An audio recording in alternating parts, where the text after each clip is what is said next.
Home Remedies presents Eliminate foot cramps, arthritis, rheumatism, and relieve leg fatigue. Our feet absorb the shock from thousands of steps every day, so it makes sense that our feet hurts sometimes.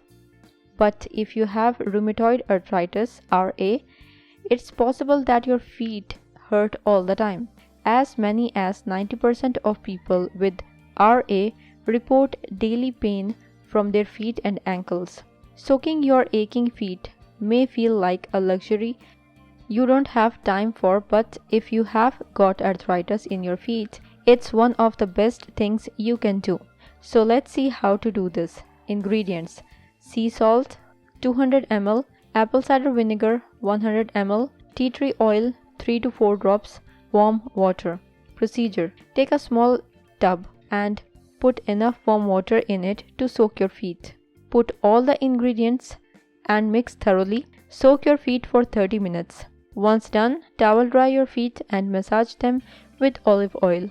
While massaging, you will feel your legs are so light and without pain. Do try it. If you liked the video, hit that like button to give it more value and share it on your social networks to let others benefit from it too. Thanks for watching. Goodbye.